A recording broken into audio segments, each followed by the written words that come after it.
प्रहलाद जी की बात को सुन करके हिरण्यकश्यपु आग बबूला हो जाता है। कहता है बेटा सुधर जा। प्रहलाद जी कहते हैं पिताजी मैं बिगड़ा ही कहूं, मैं तो बिगड़ा नहीं। शास्त्र तो यही कहता है कि यदि गुण कर्म भगवान की भक्ति में लगी रहे तो उससे बड़ा सत्कर्म कुछ होता नहीं, और जब सत्कर्म करते हैं तो उसमें बिगड़ने की कोई बात ही नहीं। यह बात सुन करके हिरण्यकश्यपु मंत्री को आदेश देता है। कहता है मंत्री जल्लादों को बुलवा करके जल्लादों के द्वारा इस बालक को मरवा। जल्लाद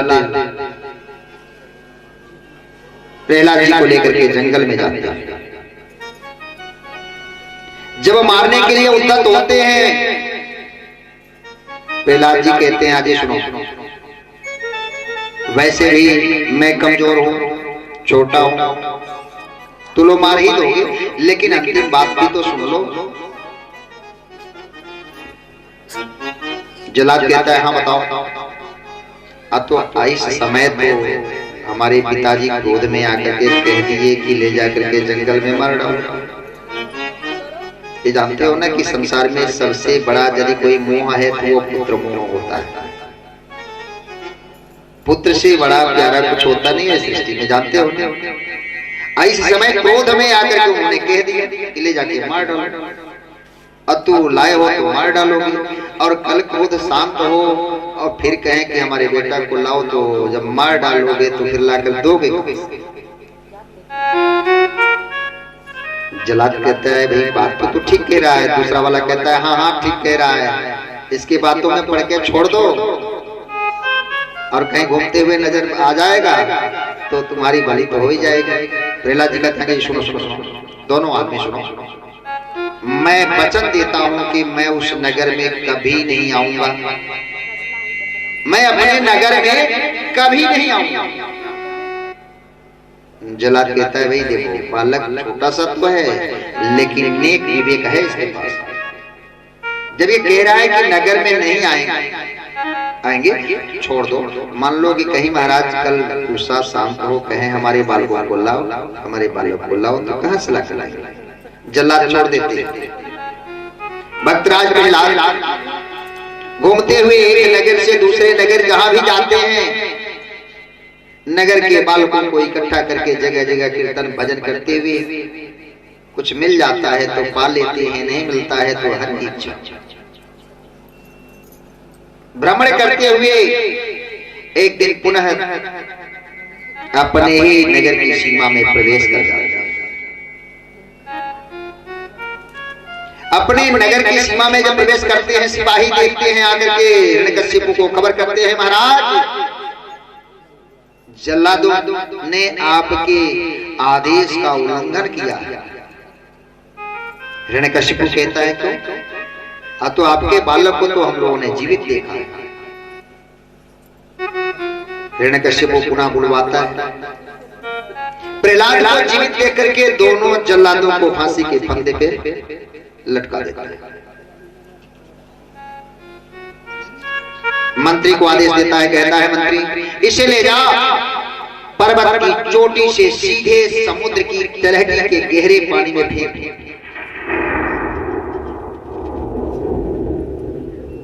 हिरण्यकश्यपु का आदेश पाकर के मंत्री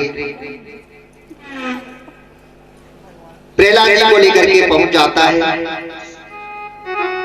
पर्वत की चोटी पर इधर क्षीर सागर में हमारे नारायण शेषनाग की सज्जा पर शयन किए हुए हैं। लक्ष्मी जी चरण दबा रही हैं। पर्वत की चोटी पे पहुंचने पे भक्तराज प्रहलाद कहते हैं अजी सुनो, फेंकने के लिए लाए हो तो फेंक दोगे, लेकिन ये नियम होता है मृत्यु दंड देने से पहले उसकी अंतिम इच्छा पूछी जाती है। तो हमारी भी अंतिम इच्छा पूछो ना क्या है? मंत्री कहता है हाँ हाँ बोलो क्या इच्छा है। बस थोड़ा सा समय दे दो, बस भगवान का मैं ध्यान कर लूं, आखिर तो मैं मरने वाला हूँ।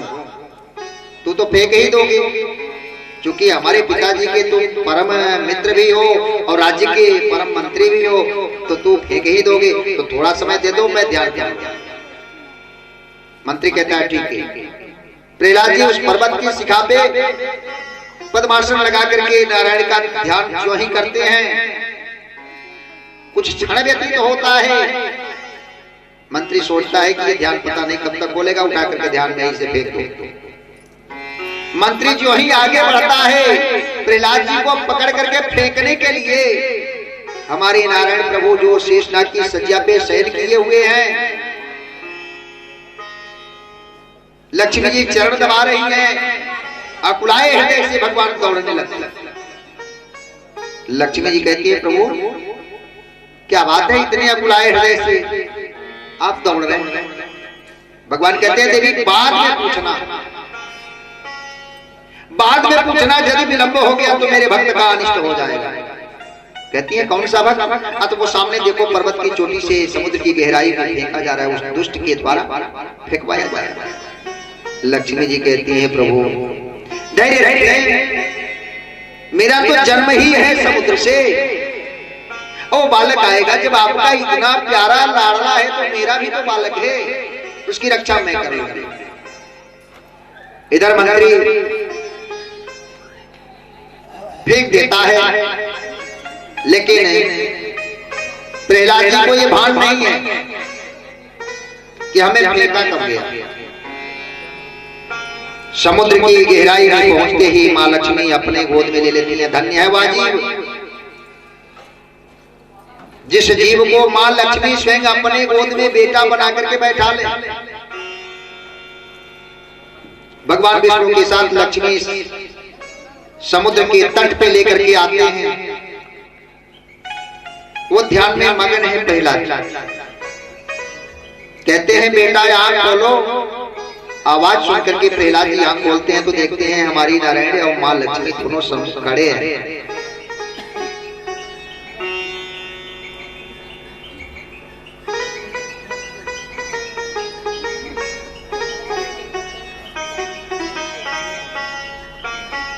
भगवान के चरणों में भक्तराज प्रणाम करते हैं, भगवान आशीर्वाद देते हैं। वहां से पुनः एक नगर से दूसरे नगर होते हुए भगवान की कीर्तन करते कराते हुए पुनः अपने नगर की सीमा में ही प्रवेश कर जाता। पुनः सिपाहियों द्वारा पकड़े जाते हैं। हिरण्यकश्यपु कहता है बेटा बताओ, अगर तू आज हमारी बात मान जाता तो इतना राज वैभव इस संपदा का आज तू स्वामी होता। आज तू दर दर भटक रहा है, अब से भी बात मान जाओ। प्रहलाद जी कहते हैं पिताजी क्या कहूं, मुझे ये समझ में नहीं आ रहा है कि हमारा विवेक भ्रष्ट हुआ है कि आपका भ्रष्ट हुआ है। आप जिसे कहते हो कि बैरी बन जाओ, जिसको आप बैरी मानते हो, मेरे हृदय में तो इस सृष्टि चराचर का वो स्वामी है। इतना सुनते ही हिरण्यकश्यपु पुनः क्रोधात हो मंत्री को ही मौत के घाट उतार देता है। अपने पत्नी कयाधु से कहता है देवी एक काम कर, दूध में जहर मिला करके ला और आज मैं अपने हाथ से ही इसे पिलाऊंगा। कयाधु दूध में जहर मिला करके लाती है। पतिव्रता है, पति का आदेश है। पुत्र मोह तो है, लेकिन पति का आदेश है कि दूध में जहर मिला करके लाती है। हिरण्यकश्यपु अपने हाथ से भक्तराज प्रहलाद के जब हाथ में देता है, भक्तराज प्रहलाद सोचते हैं कि बहुत दिनों बाद मधुर वस्तु मिली, भगवान को क्यों न अर्पित करूं। बहुत दिनों बाद तो कुछ खाने पीने को आज मिला है, तो जो ही मिला है वही भगवान को अर्पित तो करूं। इधर प्रहलाद जी हाथ में विष मिला हुआ दूध लेकर के विचार मग्न है। उधर हमारे नारायण का हृदय कंपायमान हमारे दौड़े हुए कैलाश पहुंच गए। भोलेनाथ के पास कहते हैं प्रभु आपको तो विष पीने की पहले से ही अभ्यास, आप मेरे ऊपर कृपा करके मेरे भक्त को तो बचा लीजिए। इधर भक्तराज प्रहलाद हाथ में दूध लिए हुए भगवान का ध्यान करते हैं, भगवान को अर्पित करके वह दूध पान कर रहे। हिरण्यकश्यप के सम्मुख ही जब भक्तराज प्रहलाद विष भरा हुआ दूध पान कर लिए, शरीर पे कोई असर नहीं हुआ। हिरण्यकश्यप व्यग्र हो जाता है, कहता है इसका मतलब मेरी धर्मपत्नी ये कयाधु सती होने की नाटक करती रही आज। काश ये दूध में जहर नहीं मिलाई, अगर जहर मिलाई होती तो ये क्यों नहीं असर करता। कयाधु को भी महल से निष्कासित कर देता है। बड़े खिन्न मना है कि आखिर ये मरेगा कैसे।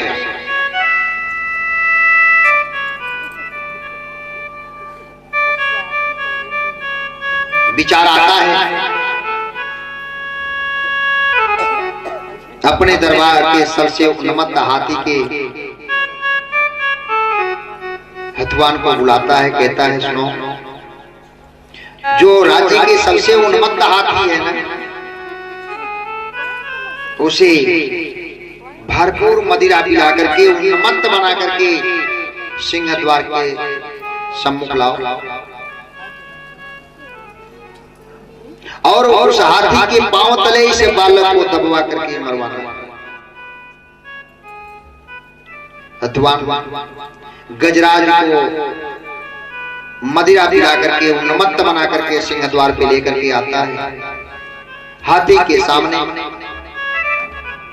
भक्तराज प्रहलाद को उठा करके पटक देता है। हिरण्यकशिप जो ही गजराज के आगे भक्तराज को फेंकता है, गजबांक लगाए हुए मस्तक पे हथवान उस हाथी को आगे बढ़ाता है। ध्यान दीजिए, मस्तक पे गजबांक लगा करके हाथी को आगे बढ़ाता है कि इसके पांव तले उस बालक को दबवाना है, महाराज का आदेश है। हाथी अभी पहला कदम आगे जो ही बढ़ाता है, दूसरा बाकी है। हमारे नारायण के हृदय में इतनी वेदना होती है कि आकुल हो जाते हैं, कहते हैं गजराज ध्यान रखना, यदि मेरे भक्तराज के ऊपर तेरा पांव भी पड़ गया ना, तो तेरा समूल बीज ही मैं नष्ट कर डालूंगा। याद कर ले, जब तेरे सर पे मुसीबत पड़ी थी उस समय मैं ही रक्षक बना। गजराज दूसरा पांव आगे उठा करके बढ़ाने को तैयार होकर के चिक्कार मार के पीछे भाग जाता है। महावत के बार बार प्रयास करने के बाद भी जो पांव उठने के बाद उस भक्तराज के वक्षस्थल पे शरीर पे पड़ना चाहिए वो पड़ा नहीं, उसके पहले ही गजराज पीछे रह गया। यह दृश्य देख करके हिरण्यकश्यप को एहसास होता है इसका मतलब कहीं न कहीं इस बालक की रक्षा में मेरे बैरी का हाथ है, देवताओं की कोई न कोई माया जाल है। और यदि इस अवस्था में इसको मैं नहीं मरवा दिया तो निश्चित ही यही बालक मेरे कुल का काल बनेगा। अब उसे मारने की योजना बनाने लगता है।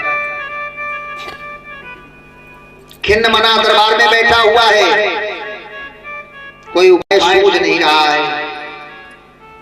उसी समय उसकी बहन होलिका आ जाती है।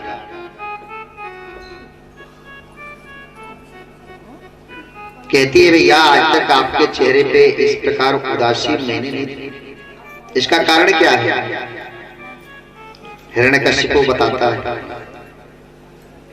कहता है बहन का कारण ये मेरा ही पुत्र है। जिस दिन ये मर जाएगा मेरे कलेजे को शांति मिल जाएगी। कयादू कहती है भैया तो इसे मारने में इतनी बड़ी चिंता का कौन सा विषय है? अरे जिस समय आप तपस्या करने गए थे मैं भी तो आपके साथ गई थी। जब ब्रह्मा जी आपको आशीर्वाद दिए तो हमें भी तो एक दुपट्टा आशीर्वाद में दिए और कहे बेटी इस दुपट्टा को ओढ़ करके अग्नि की प्रचंड ज्वाला के मध्य भी तू बैठ जाएगी तो तेरे शरीर पे अग्नि का प्रभाव नहीं होगा। याद है? हिरण्यकश्यप कहता है हाँ भाई, अब एक काम कीजिए, सिपाहियों को आदेश दीजिए जंगल से काट काट करके सूखी लकड़ियों को ला करके बहुत बड़ा चिता सजा दे। और जब चिता सज करके तैयार हो जाएगा उस चिता के मध्य उस बालक को लेकर के मैं बैठ जाऊंगा। ब्रह्मा जी द्वारा दिया हुआ दुपट्टा मैं ओढ़ लूंगी और आप उस चिता में चारों तरफ से आग पकड़ा देना। और जब आग की ज्वाला जब प्रचंड वेग से जब उठने लगेगी तो अपने गोद से उस बालक को उठा करके उसी अग्नि के हवाले मैं कर दूंगी, हो जाएगा त्रिगोविंदाय नमः। इसमें कौन सी बड़ी बात? हिरण्यकश्यप कहता है हाँ बहन, वास्तव में अपना खून अपना होता है तो कुछ भी है तो तू मेरी बहन ना। आज सत्य में तूने मेरे कष्ट का निदान कर दिया। कारण कि सृष्टि चराचर में हर जगह व्यक्ति बच सकता है, अग्नि किसी का मित्र नहीं हो। उसमें तो यह दुष्ट बालक निश्चित ही जल जाएगा। सिपाहियों को आदेश कर देता है, यही माघ शुक्ल पक्ष पंचमी के दिन आदेश करता है।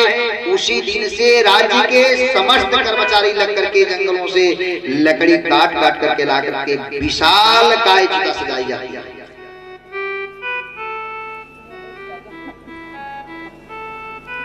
माघ शुक्ल पक्ष पंचमी के दिन से चिता सजना आरंभ होता है और फाल्गुन शुक्ल चतुर्दशी को जाकर के वह चिता पूर्ण होता है। विशाल काय जब तैयार होता है, हिरण्यकश्यप अपनी बहन होलिका को बुलाता है, कहता है बहन चिता सज करके तैयार है,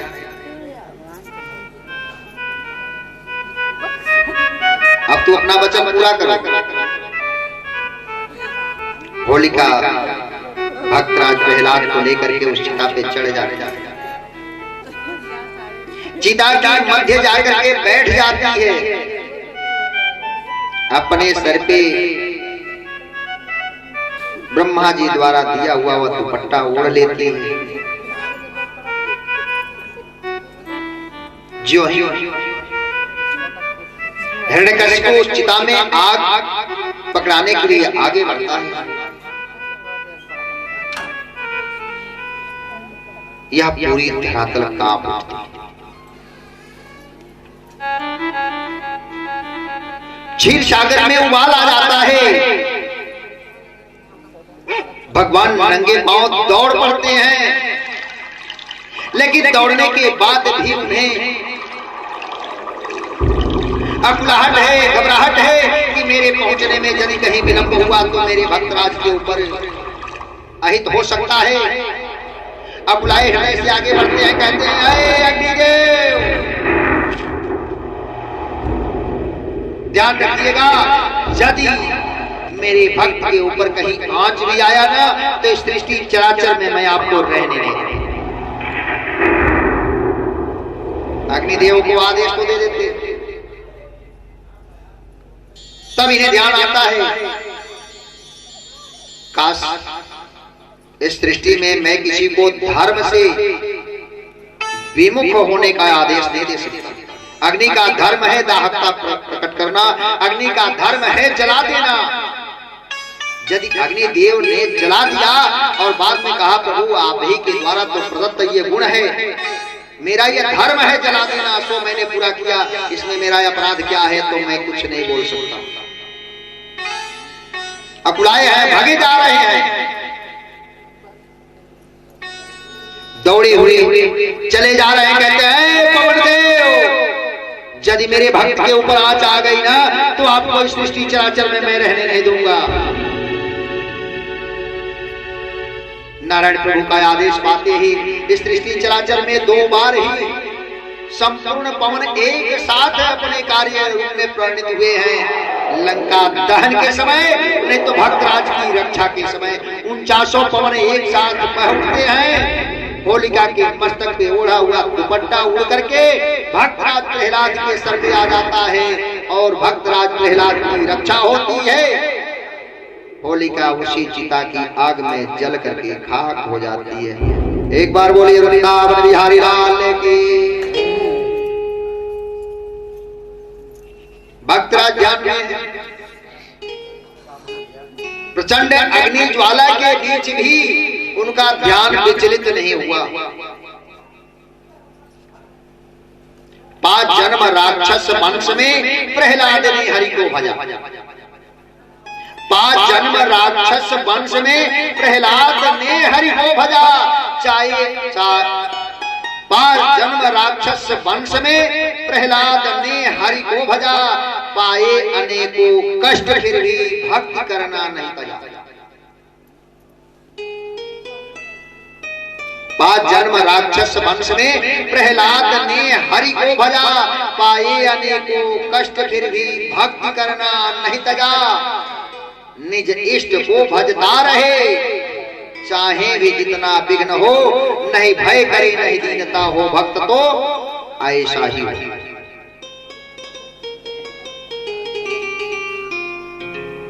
चिता की अग्नि जलते जलते शांत होता, हिरण्यकश्यप आग लगा करके महल की तरफ आ जाता है कि अब उस प्रचंड ज्वाला में कहां वो बचेगा दुष्ट वाला। जब ज्वाला शांत होती है, भक्तराज प्रहलाद के जो मित्रगण होते हैं, बालक, हम उम्र के बालक होते हैं, जो इनका सहृदयापन मित्रोत्त व्यवहार है, जब देखते हैं कि उस अग्नि जल करके बुझ गई और हमारे भक्तराज सकुशल है, अपने मित्र को सकुशल पा करके उस चिता की राख को ही मगन होकर के एक दूसरे पे उछालते हुए खुशी मनाने लगते हैं। आज भी होली में दोनों अनुयायी साथ साथ देखे जाते हैं। जो भक्तराज प्रहलाद के अनुयायी है ना, चिता की राख मस्तक पे लगाएंगे, गले मिलेंगे, अबीर गुलाल लगाएंगे, प्रेम से मिलेंगे, नाना प्रकार के व्यंजनों को खाएंगे और खिलाएंगे दूसरे को। लेकिन वही जो हिरण्यकश्यपों के अनुयायी हैं, जब उनको पता चला कि प्रहलाद सुरक्षित है और उसके अनुयायी खुशी मना रहे हैं, तो ये पहुंचे तो पकड़ पकड़ करके पटकने लगे। आज भी नालियों में पटक देते हैं, कीचड़ उठा करके लगा देते हैं। आज भी होली में हिरण्यकश्यपों और प्रहलाद दोनों पक्ष के अनुयायी देखने को मिलते हैं। एक बार बोलिए वृंदावन बिहारी लाल की। जब वहां पर भी भक्तराज प्रहलाद सुरक्षित हो जाते हैं,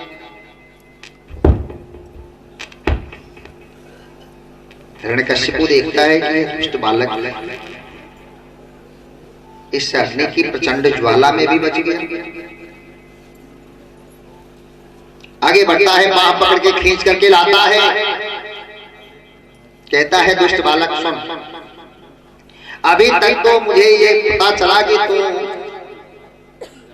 किसी देवता के माया बल से सुरक्षित बचते चला आया, लेकिन अब तू नहीं बचेगा।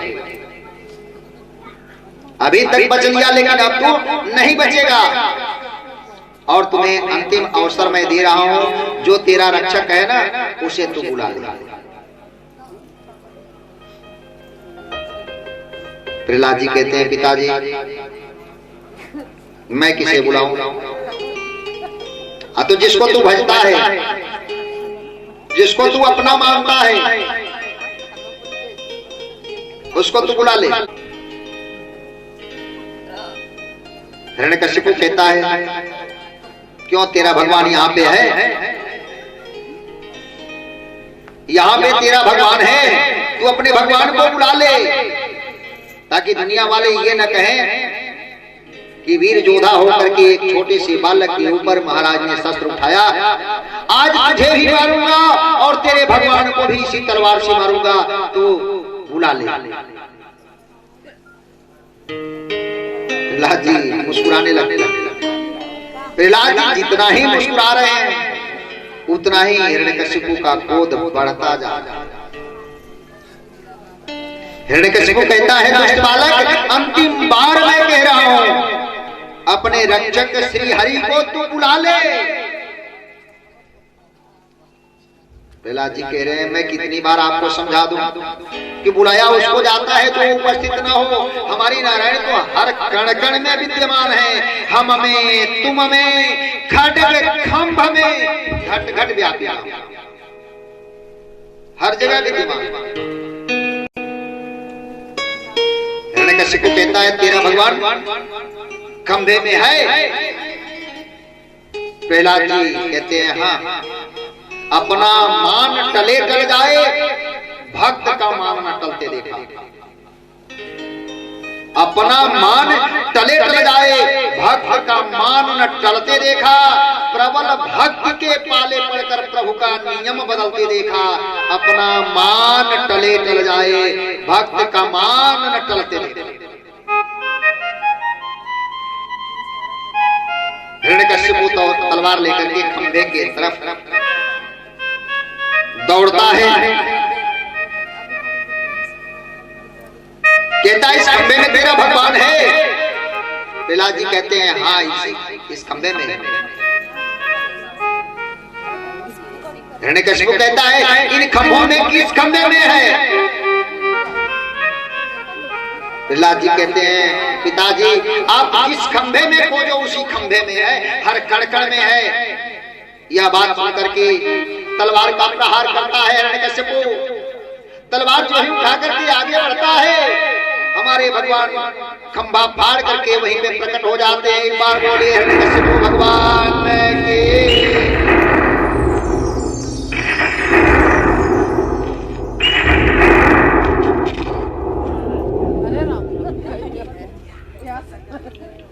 प्रकट हो जाते हैं।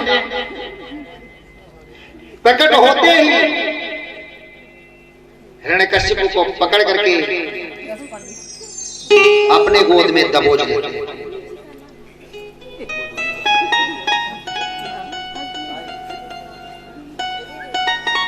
हिरण्यकशिपु कहता अच्छा तो तू ही इसका रक्षक है। भगवान कहते हैं हाँ मैं ही रक्षक। तो क्या तू मुझे मारेगा। भगवान कहते हैं इसमें संदेह है क्या। तो मैं तो अजर अमर कह के हंसने लगता है कि मैं तो अजर अमर हूं, तो मुझे कैसे मारेगा। भगवान कहते हैं कैसे अजर अमर हूं। तो ब्रह्मा के द्वारा आशीर्वाद प्राप्त है। भगवान कहते हैं कौन सा आशीर्वाद प्राप्त है। हिरण्यकशिपु कहता है महाराज ब्रह्मा जी द्वारा आशीर्वाद मिला है कि न दिन में मरूं न रात में मरूं। भगवान कहते हैं देख ले न तो तू दिन में है न रात में है। सूर्यास्त हो चुका है, अंधेरा हुआ नहीं है, वो धूली काल है। हिरण्यकशिपु कहता है महाराज और भी है, न धरती पे मरूं न आकाश में मरूं। भगवान कहते हैं तू देख ले न तो तू धरती पे है न आकाश में है, मेरे गोद में है। हिरण्यकशिपु कहता है और भी है, न मानव से मरूं न दानव से मरूं। भगवान कहते हैं देख ले मैं न मानव हूं और न दानव, नरसिंह। हिरण्यकशिपु कहता है महाराज न घर में मरूं न घर के बाहर मरूं। भगवान कहते हैं तू देख तो ले न तू घर में है न घर के बाहर है, और यानी के नीचे। हिरण्यकशिपु कहता भी और भी बचा है। भगवान कहते हैं वो भी तो बता दे, वो भी क्या है? तो न अस्त्र से मरूं और न शस्त्र से मरूं। भगवान कहते हैं न मैं तुझे अस्त्र से मारूंगा न शस्त्र से मारूंगा, तेरे लिए तो ये मेरे बड़े बड़े नाखून ही पर्याप्त है। इतना कहते हुए नरसिंह भगवान हिरण्यकशिपु के वक्षस्थल को विदीर्ण कर देते हैं। एक बार बोलिए नरसिंह भगवान की।